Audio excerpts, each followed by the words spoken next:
Bismillahirrahmanirrahim. Assalamualaikum warahmatullahi wabarakatuh. Alhamdulillahirabbil alamin.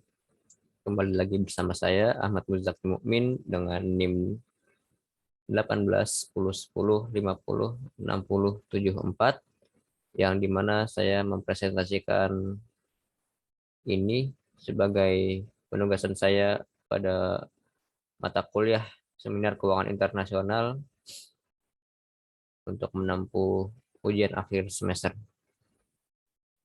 Pada kali ini saya akan menjelaskan di modul 13 pada mata kuliah Seminar Keuangan Internasional yang bertajuk Krisis Hutang Internasional. Baik, yang pertama kita harus mengenal atau mengetahui definisi dari krisis hutang internasional. Kata berhutang tidak asing di telinga kita karena hal tersebut sudah menjadi rutinitas yang wajib dilaksanakan oleh negara tercinta ini yang mengadakan pembangunan negara dengan cara berhutang. Hal tersebut dijadikan suatu alasan agar Indonesia terus mendapatkan tempat untuk berhutang dalam rangka membangun negaranya atau membangun infrastruktur dalam negeri. Hasrat besar di balik berhutang tersebut semakin terpelihara di Indonesia karena lembaga-lembaga donor seperti IMF, Bank Dunia, Asian Development Bank, Mega Mininya, bahkan secara khusus negara-negara yang ingin memberikan hutang kepada Indonesia tergabung dalam sebuah lembaga seperti IGII, CGI, Paris Club, London Club, dan lain-lain. Akibatnya sudah dapat dipastikan kecanduan berhutang menyebabkan ketergantungan yang sangat parah kepada negara-negara pendonor. Meminjam gambaran Kwek Kian-gi dalam menjelaskan kondisi ketergantungan Indonesia, beliau menyatakan bahwa begitu parahnya ketergantungan Indonesia kepada hutang luar negeri saat ini sehingga kita tidak dapat melepaskan diri dari kenyataan bahwa yang memerintah Indonesia sudah bukan pemerintah Indonesia sendiri. Kita sudah kehilangan kedaulatan dan kemandirian dalam mengatur diri sendiri. Kondisi ini sudah merupakan lingkaran setan karena terjumusnya pemerintah kita ke dalam lubang yang disebut jebakan hutang atau debt trap. Nah, pengertian dan penyebaran utang luar negeri. Utang luar negeri atau pinjaman luar negeri adalah sebagian dari total utang suatu negara yang diperoleh dari para kreditur di luar negeri tersebut. Penerima utang luar negeri dapat berupa pemerintah, perusahaan, atau perorangan. Bentuk utang dapat berupa uang yang diperoleh dari bank swasta, pemerintah, negara lain, atau lembaga keuangan internasional seperti IMF dan Bank Dunia. Penyebab utang luar negeri adalah hasrat berhutang dan juga debt trap, yang beberapa fakta yang menguat jebakan hutang tersebut. Yang pertama, pada saat Indonesia meminta bantuan kepada IMF untuk menghadapi krisis pada tahun 97, lembaga tersebut memaksakan kehendaknya untuk mengintervensi semua bidang kehidupan berbangsa dan bernegara. Dalam Letter of Intent atau LOI, terdapat 1.243 tindakan yang harus dilaksanakan pemerintah Indonesia dalam berbagai bidang seperti perbankan, desentralisasi, lingkungan, fiskal, kebijakan moneter, dan bank sentral. Privatisasi BUMN serta jaring pengaman sosial. Dengan kata lain, keuangan negara sengaja dibuat bangkrut terlebih dahulu, dan melalui ketergantungan dalam bidang keuangan ini, Indonesia telah sepenuhnya dikendalikan oleh negara pemberi hutang dan lembaga keuangan internasional. Yang kedua, tudingan bahwa lembaga seperti IMF, Bank Dunia diboncengi kepentingan perusahaan-perusahaan dari negara-negara kreditur, bukanlah isapan jempol belaka. Hal tersebut juga diakui oleh pemerintah Amerika Serikat selama kurun tahun 1980-an hingga awal dari 1990-an. IMF sudah menerapkan program penyesuaian struktural di lebih dari 70 negara berkembang yang mengalami krisis finansial setiap tahun. Bank Dunia juga memberikan sekitar 40.000 kontrak kepada perusahaan swasta. Sebagian besar kontrak ini jatuh ke perusahaan-perusahaan dari negara-negara yang maju. Jadi sangat jelas bahwa negara-negara pendonor sangat berkepentingan untuk memberikan negara-negara berkembang untuk berhutang.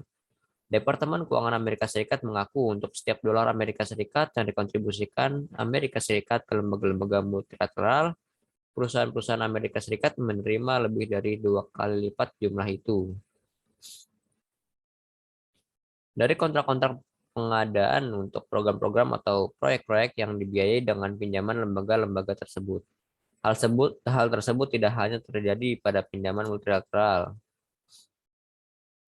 Pinjaman bilateral seperti dari Jepang pun biasanya diikuti persyaratan sangat ketat yang menyangkut penggunaan komponen barang jasa termasuk konsultan dan kontraktor pelaksana untuk pelaksanaan proyek harus berasal dari Jepang. Melalui modus tersebut, pemerintah Jepang selain bisa merecycle ekses dana yang ada di dalam negerinya, juga sekaligus bisa menggerakkan perusahaan dalam negerinya yang lesu lewat pengerjaan proyek-proyek yang dibiayai dengan dana hutang ini. Dari pinjaman yang digelontorkan tersebut, dana yang mengalir kembali ke Jepang dan negara-negara maju lainnya sebagai kreditur jauh lebih besar ketimbang yang dikucurkan ke Indonesia sebagai pengutang.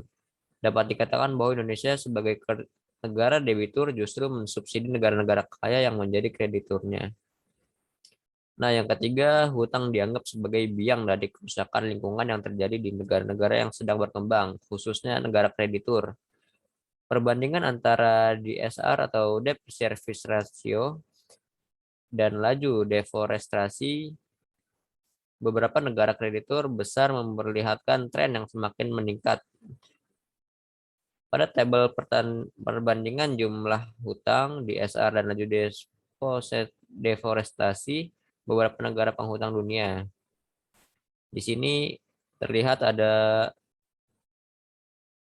sekitar 6 negara yang ada jumlah hutangnya, DSR, dan laju deforestasinya. Yang pertama itu negara Meksiko yang dengan jumlah hutang itu 112 US dollar.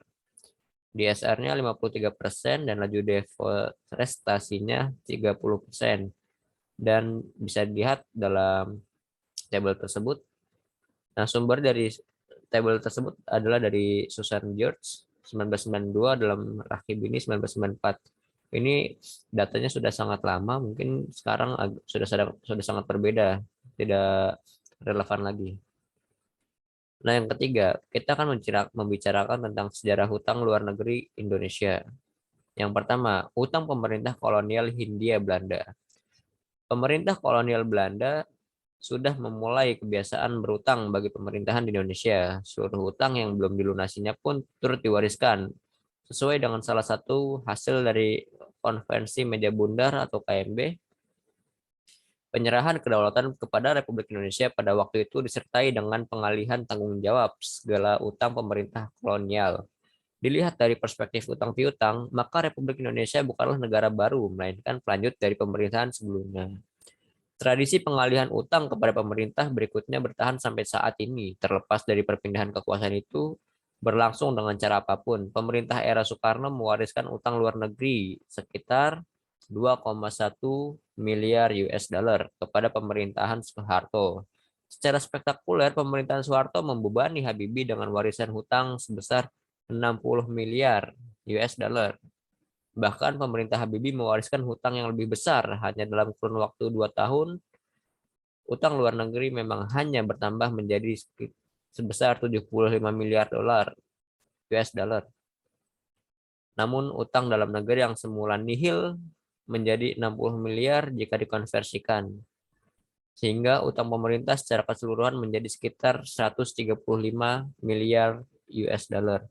Tentu tidak adil jika hanya melihat angka hutang yang fantastis di era Habibie secara begitu saja. Sebagian masalahnya adalah karena akumulasi utang beserta akibat lanjutan dari kebijakan pemerintahan Soeharto. Bisa dikatakan bahwa pemerintah Habibie harus menghadapi krisis moneter dan ekonomi yang berasal dari era Soeharto.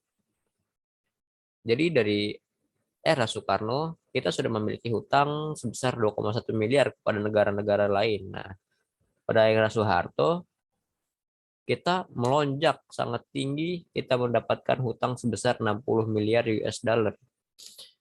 Nah, dalam hutang Soeharto hingga lengser dan dinaikkan Habibie, mendapatkan hutang lagi sehingga sebesar hutang di luar negeri total di Indonesia saat itu 75 miliar. Tapi bukan karena Habibie melakukan hutang, tetapi karena dari sebelumnya itu atau dari era Soeharto itu memiliki hutang yang tersembunyi lah jatuhnya. Bukan Habibie yang menghutang, tapi dari era Soeharto yang berhutang. Ibaratnya Soeharto kan lagi pas itu harganya lagi murah-murahnya. Nah itu dalam subsidi itu kita melakukan utang luar negeri. Jadi saat eh, Presiden Habibie menduduki tahtanya, terjadilah kena imbasnya, ibaratnya begitu. Nah yang kedua itu dari sejarah utang luar negeri di Indonesia itu utang pemerintahan Orde Lama. Sesuai dengan perjanjian ketika penyerahan kedaulatan kepada pemerintah Republik Indonesia, pemerintah Soekarno menerima pula warisan utang pemerintahan kolonial Belanda sebesar 4 miliar US dollar. Utang tersebut memang tidak pernah dibayar oleh pemerintahan Soekarno, namun juga tidak dinyatakan dihapuskan. Utang ini nantinya diwariskan kepada era-era pemerintahan berikutnya dan akhirnya dilunasi juga. Pada awal kemerdekaan, sikap pemerintah Soekarno-Hatta terhadap utang luar negeri bisa dikatakan mendua. Di satu sisi, mereka menyadari bahwa utang luar negeri sebagai sumber pembiayaan sangat dibutuhkan. Negara baru yang baru merdeka ini memerlukan dana untuk memperbaiki taraf kesejahteraan rakyat. Yang sudah demikian terpuruk karena kolonialisme, kesadaran infrastruktur, dan rusaknya sebagian besar kapasitas produksi seperti ladang minyak, membuat penerimaan negara dari sumber domestik belum bisa diandalkan. Hibah dari negara-negara yang bersimpatik ketika awal kemerdekaan tentu saja tidak memadai dan lambat laun dihentikan. Pilihan yang tersedia adalah mempersilahkan modal asing masuk ke Indonesia untuk berinvestasi serta melakukan pinjaman luar negeri.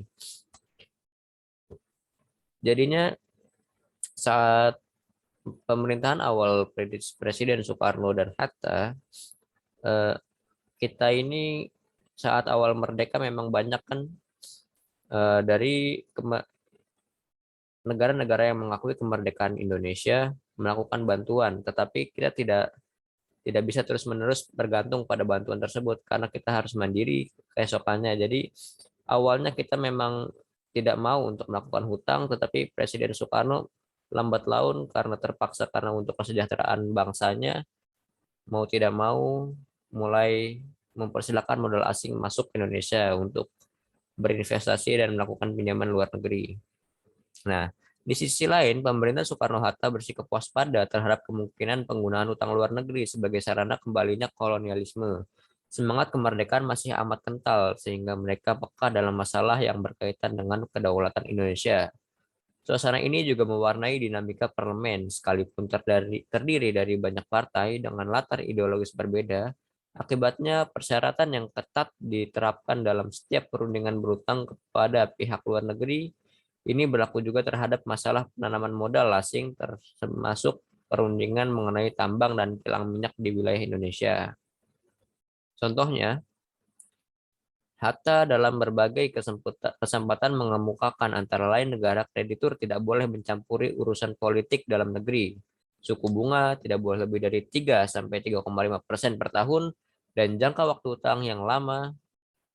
Jadi selain melihat utang luar negeri sebagai sebuah transaksi ekonomi, mereka dengan sadar memasukkan biaya politik sebagai pertimbangan dalam berutang.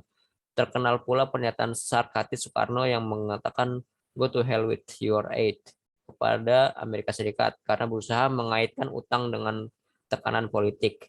Bagaimanapun, transaksi utang luar negeri tetap terjadi pada awal kemerdekaan sampai dengan tahun 1950. Utang pemerintah yang baru tercatat sebesar 3,8 miliar US dollar. Selain utang warisan pemerintahan kolonial, setelah itu terjadi fluktuasi jumlah utang pemerintah seiring dengan sikap pemerintah yang cukup sering berubah terhadap pihak asing dalam soal modal dan utang. Selama kurun tahun 50-an, tetap saja ada bantuan dan utang yang masuk ke Indonesia. Sikap pemerintah yang berubah-ubah itu dikarenakan kerapnya pergantian kabinet di samping faktor Soekarno sebagai pribadi. Contohnya pada tahun 1962, delegasi IMF berkunjung ke Indonesia untuk menawarkan proposal bantuan finansial dan kerjasama.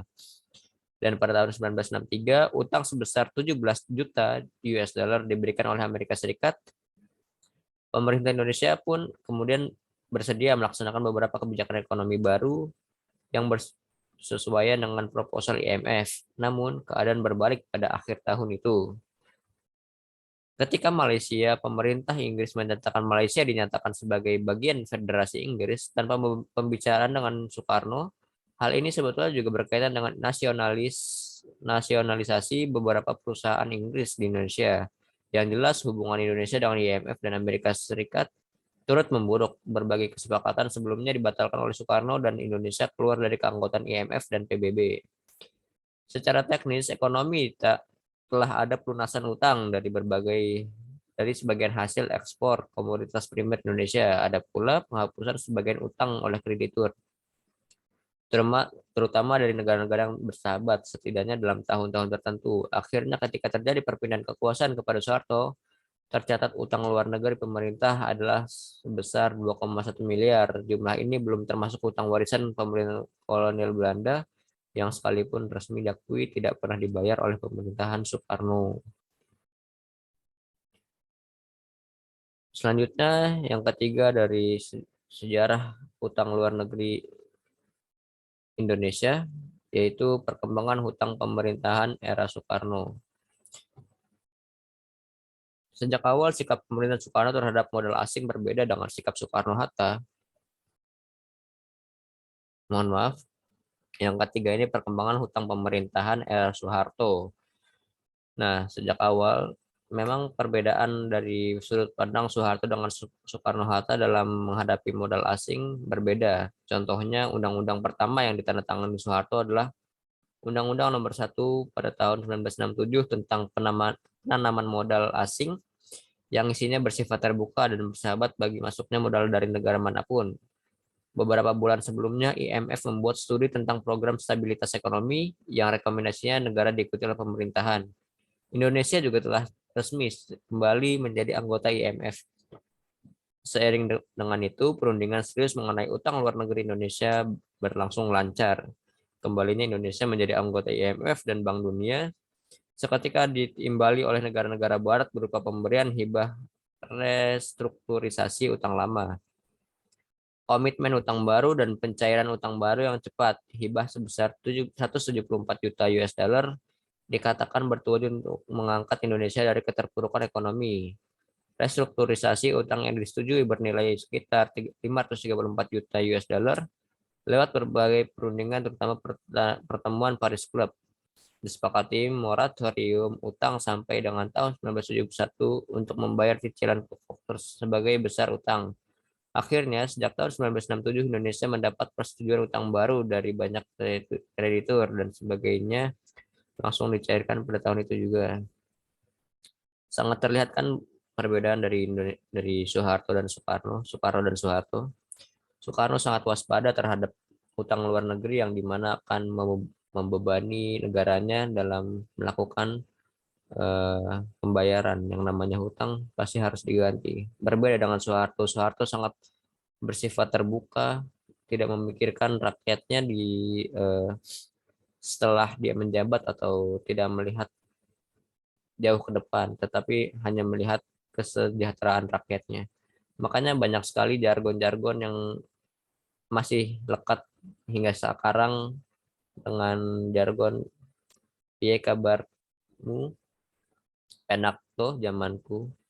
Nah, di situ sangat terlihat jelas bagaimana dulu harga-harga sangat murah, harga apapun sembako sangat murah, tetapi saat ini kita mendapatkan imbasan dari murah tersebut. Saya sih tidak merasakan harga murah tersebut, tetapi orang tua saya, tetapi yang merasakan dari hutang-hutang luar negeri yang saat itu sampai sekarang adalah generasi kita dan generasi yang akan datang. Nah, yang keempat itu utang luar negeri dengan persyaratan lunak. Pada mulanya, semua hutang baru itu bisa dikatakan sebagai pinjaman dengan syarat lunak. Ada jenis pinjaman yang bisa disebut bantuan program yang terdiri dari bantuan devisa kredit dan bantuan pangan.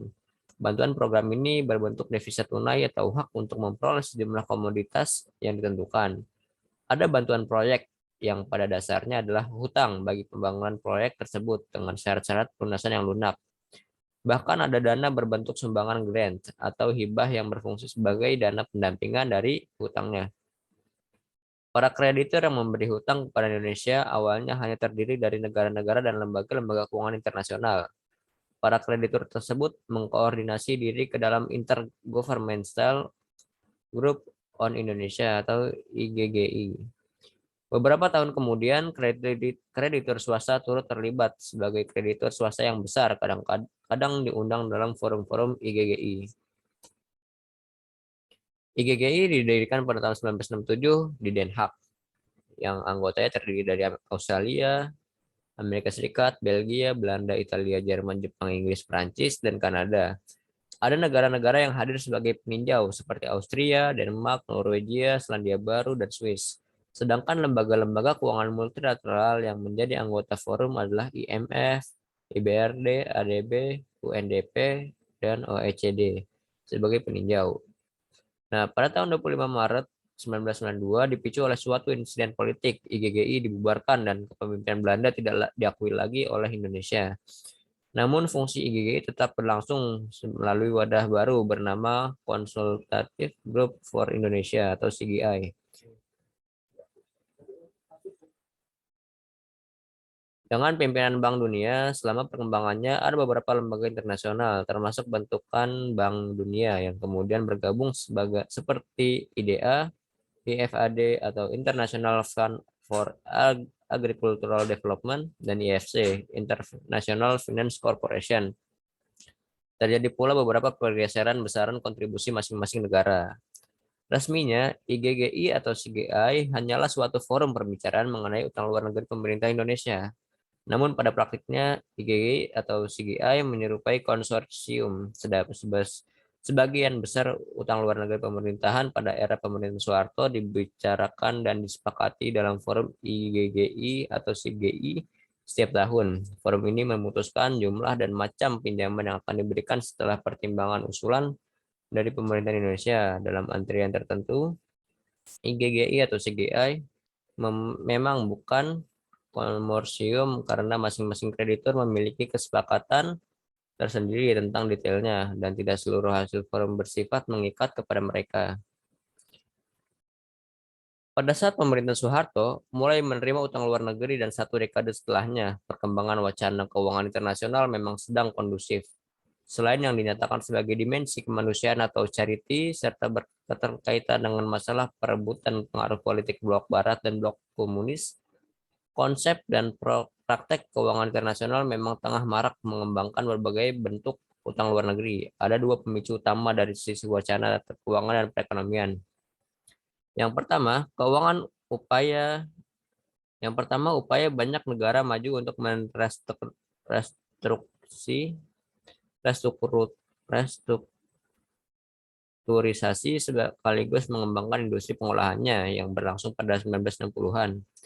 Ada pertimbangan suplai sumber energi, bahan baku, pemilihan sebagai tahap produksi, sampai kepada penetrasi pasar. Nah, yang kedua, mulai ada kelebihan likuiditas pada lembaga keuangan internasional yang kemudian mendapat momentum lanjutan dari petrodolar akibat kenaikan harga minyak sejak awal 70-an. Selain disimpan pada bank dan lembaga keuangan komersial, dana petrodolar dari negara-negara produsen minyak ini juga bisa diakses oleh IMF.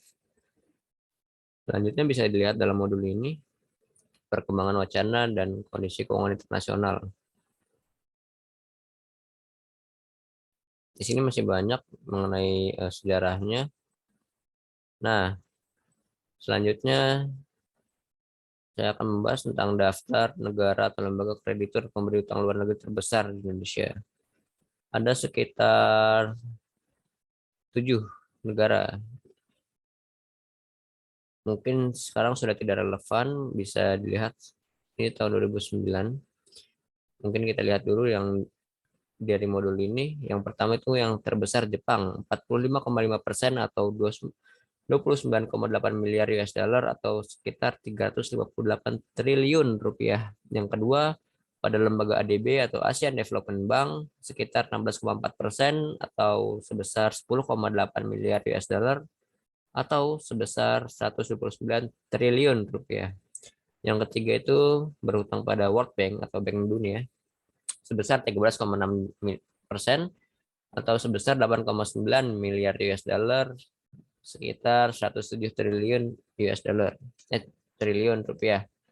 Yang keempat pada negara Jerman sekitar 4,7% atau sekitar 3,1 miliar US dollar, sebesar atau sebesar 37 triliun rupiah. Yang kelima itu dari Amerika Serikat 3,7% atau sekitaran 2,3 miliar US dollar atau 28 triliun rupiah. Yang keenam Inggris pada 1,7% atau sekitar 1,1 miliar US dollar atau sekitar 13 triliun rupiah. Dan yang selainnya itu ada negara atau lembaga lain sebesar 14,6% atau 9,6 miliar US dollar atau 115 triliun rupiah. Itu mengikuti kurs zaman dulu. Tetapi kita lihat pada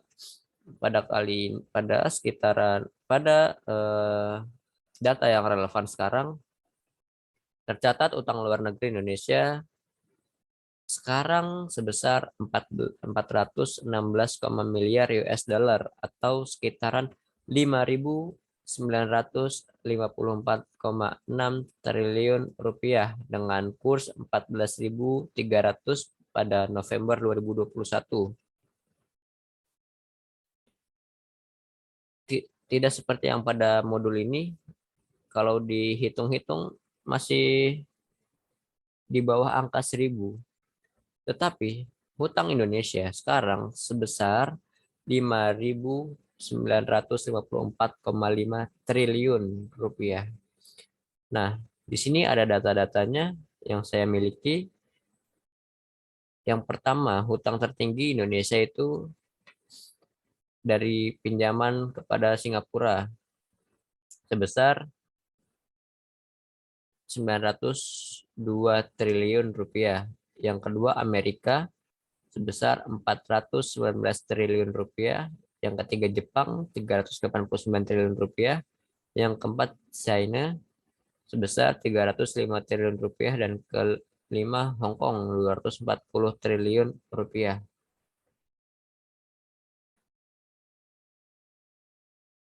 Sebelumnya, utang luar negeri Indonesia mencapai 422,3 miliar US dollar. Perkembangan tersebut disebabkan oleh penurunan posisi utang luar negeri sektor publik, pemerintah dan bank sentral, dan sektor swasta secara tahunan. Posisi utang luar negeri November 2021 tumbuh rendah sebesar 0,1% year on year, kemudian menurun dibandingkan pertumbuhan utang luar negeri bulan sebelumnya sebesar 2,2% year on year. Dan utang luar negeri Indonesia 416,4 miliar US dollar, terdapat 21 negara pemberi utang ke Indonesia. Nah, data ini saya lihat dari data sumber dana dikutip oleh Bank Indonesia atau BI pada Jakarta 18 Januari 2022.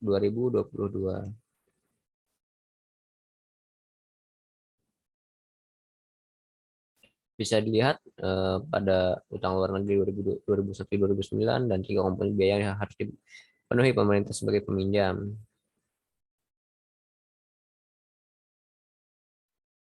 Nah, kesimpulannya, utang pemerintah pada saat ini, khususnya utang luar negeri, sudah berperan sebagai faktor yang mengganggu APBN. Bahkan faktor gangguan yang berasal dari utang luar negeri tersebut sudah menampakkan sinyal negatif yang pertengahan 1980-an ketika terjadi transfer negatif utang pokok dan bunga yang dibayar kepada negara, donor, dan kreditur, ketika itu sudah lebih besar dari utang yang diterima oleh pemerintah. Hubungan utang dengan ekonomi rakyat terlihat pada dimensi APBN sekarang ini yang sulit dijelaskan sebagai bentuk anggaran suatu pemerintahan yang normal.